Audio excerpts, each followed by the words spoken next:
Joining me now is Democratic Congressman Adam Schiff. He was an impeachment manager during Trump's first impeachment and served on the January 6th committee. He's also running for Senate in California. So I want to start where I ended there. It's pretty clear Trump's goal, should he become president again, is to have an attorney general pursue political prosecutions under his direction. What could that look like, and what concerns you the most about that? Well, it's terrifying. And first, Jen, if I could say happy Father's Day to all the fathers out there, including my own, who's 95. Thank you. But you're right. This is a terrifying prospect. Ever since Watergate, there has been a strong wall established between the White House and the Justice Department, where presidents don't weigh in on particular cases. They may set the general policy of the department to prioritize this or that kind of offense, but they don't use it to go after their enemies.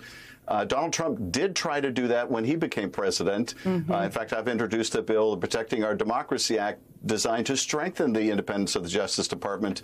But now it's blatant. Now they're saying essentially what had been a fringe theory among some arch conservatives is their central theme, which is they want to use the Justice Department to go after their enemies. And this is, if they were successful, the most dramatic step they could take towards converting our democracy into some kind of authoritarian government, because that's what dictatorships do. Exactly. I mean, and if there is an enemies list, you're probably on it. I'm sure you've thought about this. What could a Trump DOJ do to make your life difficult? Well, just the other day, Trump said I should be imprisoned. And of course, it's not the first time he's called for jailing me. And, you have to wonder, could a President Trump, unshackled by any opposition, somehow use the Justice Department to imprison his enemies? There are a lot of things that we have seen take place in this country in the last several years that we never would have imagined possible. We thought we were exceptional in the sense of this was a problem other countries had. It wasn't a problem in the United States of America.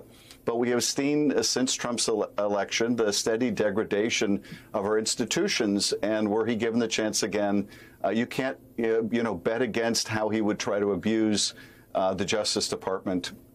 But, I would also say it's a badge of honor to be on his enemies list. As Franklin Roosevelt said, there are times when you can judge a person by the enemies they make. And I think they view me as a threat. They don't like the work I did on the January 6th committee or my work in leading the first impeachment trial to a bipartisan vote to convict. But it's not going to deter me. I will say this, though.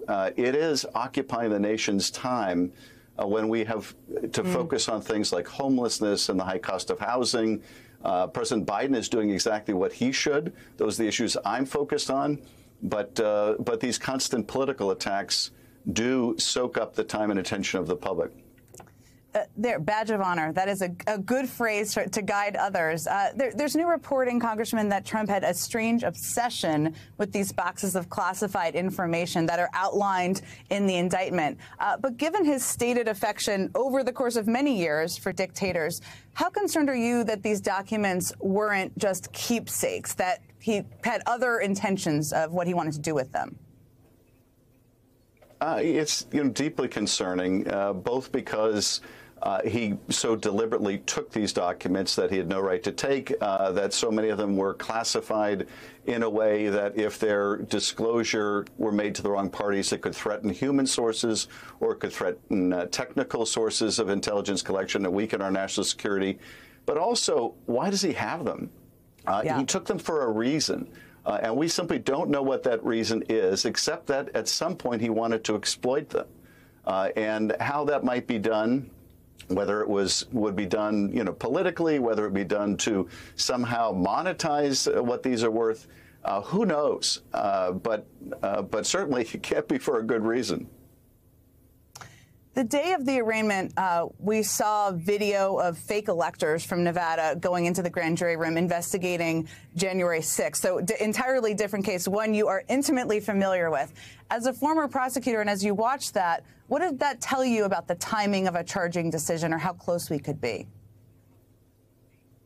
The bringing in of these fake electors, some of whom apparently have been given immunity for their testimony, certainly signals progress in the investigation.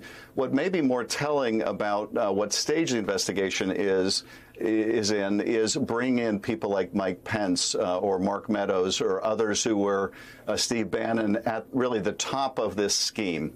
The Justice Department moved with great alacrity to go after the foot soldiers who broke into the Capitol and assaulted police officers, but they've taken a very long time to go after the organizers of this insurrection. But now they apparently are, and this may signal that we're much closer to the end of this investigation.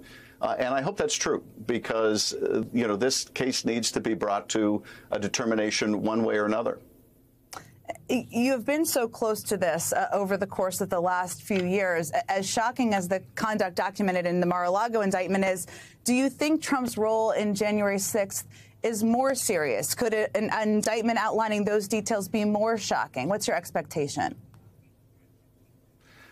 The Mar-a-Lago indictment is pretty shocking just in terms of how premeditated Trump's misconduct is. But the January 6th issues are far more significant. This involved the first ever attempt by a president to interfere in the peaceful transfer of power in our country. The violent attack of thousands of people against police officers at the Capitol, designed to stop the joint session from certifying the new winner of the presidential election, Joe Biden. Hard to imagine a more serious set of offenses than that. On the January 6th committee, of course, we recommended the Justice Department that they investigate the president's role and likely violation of multiple laws. So those are the most serious allegations. Whether they will shock the conscience as much as reading the details of the Mar-a-Lago indictment, I don't know, since so much is known about Trump's misconduct. But I would hope that the special counsel will reach a conclusion very soon, because I think they've taken way too long to get to where they are. We're now more than 2 years since those events, and we need speedy justice. Congressman Adam Schiff, thank you as always for joining me this afternoon.